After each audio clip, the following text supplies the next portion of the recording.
There's a town in Utah that almost nobody actually visits. They pass through it. They stretch their legs, fill up their tank, maybe grab a snack, and then they're gone. Green River sits right off Interstate 70, suspended between destinations. Moab is south, the Swell is west, mountains behind you, and somehow this place becomes the in-between. But this river carved canyons long before highways. Explorers launched from here into territory that hadn't been mapped. Uranium once turned this quiet town into a boom town almost overnight, and today, fewer than 1,000 people call it home. It's the kind of place you only notice if you decide to stop. So instead of driving past it, we stayed. We chased a desert sunset, found tacos that had no business being that good, slept in a restored roadside motel, woke up above the river that built this town, and explored geysers that weren't supposed to exist. All in less than 24 hours. Because sometimes you don't need a long weekend. You just need to give a place a chance. And this is your one night, one hike, one meal in Green River, Utah.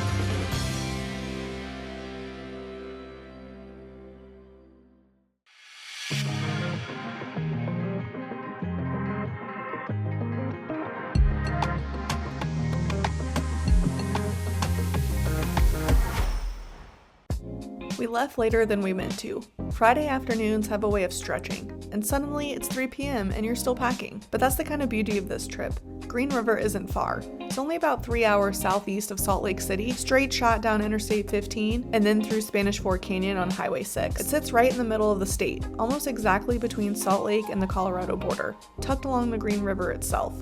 And the best part? You don't need much. One night, one small bag, our camera gear, hiking shoes, layers for the desert temperature swing. This isn't a gear-heavy adventure. It's more of a curiosity trip. No massive itinerary, no packed schedule, just enough of a plan to see what happens when you actually stop somewhere most people speed past. Green River isn't a bucket list destination for most travelers, and that's exactly why we chose it. The drive starts urban, mountains in your rear view, and then slowly it opens up. The Wasatch fades, the land flattens, and red rocks start to appear. And about 180 miles later, you're in one of the most overlooked towns in Utah, and we were arriving just in time for golden hour. Our first stop wasn't dinner, it was sunset. This is Swasey's beach, and despite the name, no one is laying out in a beach chair. It's named after the Swasey brothers, early settlers and explorers who helped map and move through this region in the late 1800s. The stretch of river was one of the most important access points in the West. Major John Wesley Powell launched his second Colorado River expedition from right here in 1871. And back then, this wasn't a scenic stop. It was the edge of the known world. Imagine loading wooden boats onto this river not knowing what was downstream. No satellite maps, no GoPros, just vibes. Today it's mostly quiet. A boat ramp, a sandy shoreline, a few campers, but the cliffs still glow at sunset the same way they did 150 years ago. And there's something kind of wild about standing in a place that helped launch one of the most famous expeditions in American history, while you're holding a camera and debating where to go get dinner. Green River doesn't scream its history at you. You just have to know where you're standing. And honestly, if you only stopped in Green River for this sunset, it would already feel worth it. But we were also very hungry. Okay, full transparency, this is not the one meal for this video, but it absolutely deserves screen time. After sunset at Swasey's beach, we needed something quick. Casual, no production, just food. And we found Tacos La Pasadita. This place is unassuming, it's not flashy, and it's not curated for Instagram, but it is wildly good. Like, respectfully, why is this in a town of under 1,000 people and not in a major city? But this is what I love about small towns. You don't expect culinary surprises, but sometimes they just show up. If you come through Green River, don't skip this stop. Trust me. Okay, now it's time to go see where we're sleeping. I stayed at the Skyfall Guest Suites, a small restored roadside motel that somehow nails the balance between classic desert charm and modern comfort. Clean lines, minimalist touches, soft light spilling through the windows, and honestly, it feels like the kind of place you could spend a whole weekend just reading and staring out at the desert. And yes, it is fancy enough to make you feel like you're treating yourself, but still has that roadside, this place has stories vibe. Those neon signs and vintage touches, they whisper history. The view doesn't disappoint either. You can see the river valley in the distance and that golden hour light in the morning, unreal. Now full disclosure, Skyfall doesn't allow dogs, so Donovan and Shadow had to stay down the street at the Comfort Inn. But don't worry, they were safe and sound, and honestly, I think they got a slightly bigger bed. But I had a window view, so fair trade. Skyfall is one of those rare spots that makes a small town stay feel like an adventure of its own. Good morning. It's like 6 o'clock in the morning and I slept so good. It was cold in here. It was really quiet. So I think the plan for today is I'm gonna get up and shower, go check out the sunrise. My room faces the Green River. It's absolutely beautiful. And we're gonna grab some breakfast from the restaurant upstairs, go do a little bit of exploring, and then head home. So let's go. And when I say go upstairs for breakfast, this is what I mean. Literally, just up the stairs. Not down the street, don't have to get in the car. 1 minute and you're here. And honestly, it doesn't get much better than that. Tamarisk sits perched just above the Green River, overlooking the valley that built this town. And it's been serving travelers for decades. And if you're a coffee person, well, you're in luck. The Swell Coffee Bar is located right inside, serving what might be the best coffee in town.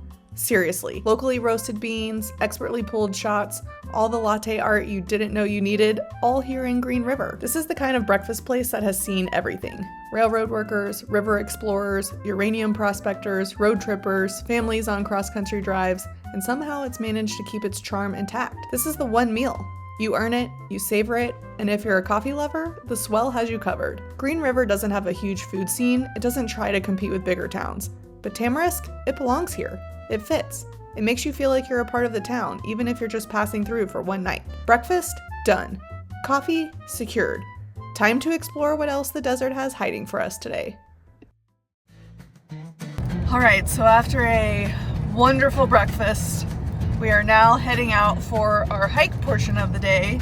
Although on this trip, we're not going to be doing so much hiking, but more so exploring. Because we're a little low on time, but we're going to explore 2 geysers. Ta-da! Crystal Geyser and what was the other one? Crystal Geyser and Chaffin Chaffin. Geyser. I keep saying Griffin. Not Griffin. We're gonna go to Chaffin Geyser first. It is like 40 miles of unpaved road. Or how many miles? 23 miles. 23 miles of unpaved road.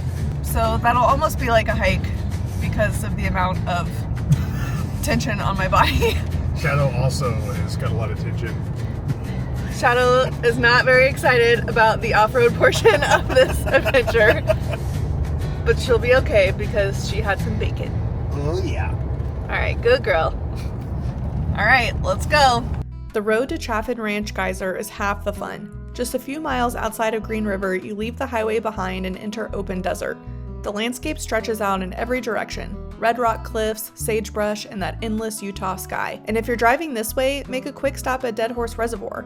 It's one of those unexpected scenic gems. Calm blue water framed by rugged cliffs, perfect for a breath of fresh air, a few photos, or just to take in the desert stillness before you keep heading further into the remote backcountry. From there, it's a short drive down dirt roads that twist through sandstone formations, wide open valleys, and colorful desert flats. You get a sense of how isolated this place really is and how much the land has been shaping itself long before humans arrived. And then, tucked into this seemingly empty desert, you find it, Chaffin Ranch Geyser. Now, when most people think of geysers, Yellowstone probably comes to mind, but Chaffin Ranch is different. It's not hot, it's not dramatic, but it is fascinating in its own right. It was created by accident. Oil and gas crews drilling in the early 1900s hit a pressurized pocket of carbon dioxide underground. That gas forced water to the surface, and over time, this cold water geyser formed. The eruptions are subtle, almost meditative, but the setting makes it extraordinary. Vast, quiet, and wide open, with nothing around but desert and sky. Standing next to it feels like discovering a secret land that has been keeping for millions of years. And here's the best part.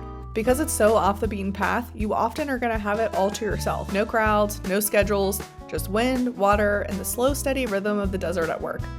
Chaffin Ranch Geyser may not be on any official map, but it is a reminder that Utah deserts are alive with surprises, and sometimes the best experiences aren't planned at all. This is your reminder that there are some historic relics in the area as well, and always want to leave no trace and don't take anything home with you. It was time to hit the road again. Destination, Crystal Geyser. From here, it's a short drive through classic Utah desert. Our first stop was the Crystal Geyser Overlook. Think of it like the teaser trailer for the main event. From up here, you get the sweeping view of the river valley, the geyser site in the distance, and enough room to imagine it erupting at any moment. Before heading down to the geyser itself, we took a minute to read the trail signs.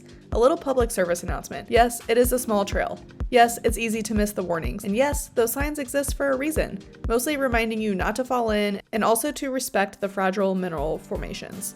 And then the approach. The closer you get, the more you realize the geyser might be feeling shy. Crystal Geyser is a cold water, CO2-driven geyser, basically an industrial accident turned geological oddity. Drilled in 1935 during oil exploration, it erupts when underground carbon dioxide forces water to the surface. When it works, it's a dramatic, sometimes 30-foot spurt.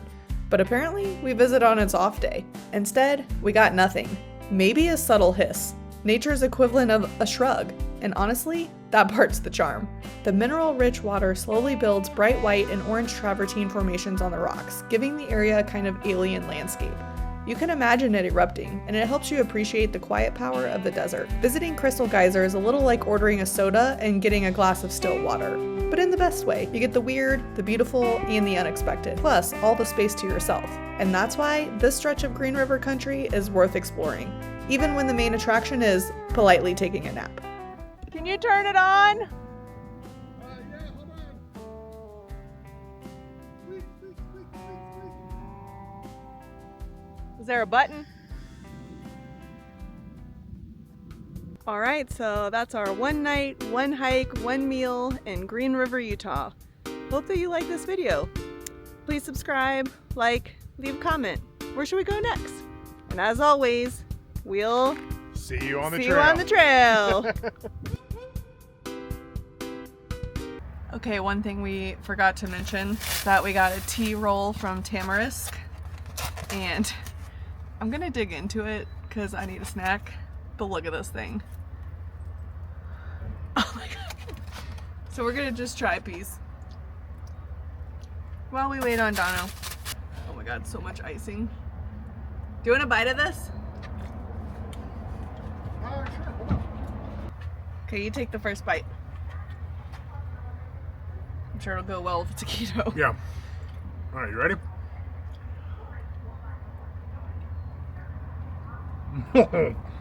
My turn. Oh my god, that icing. Holy crap. Hey, let me borrow this. Tastes like a king cake. Somebody else wants a piece. Our audience. What do you think? We good? Okay.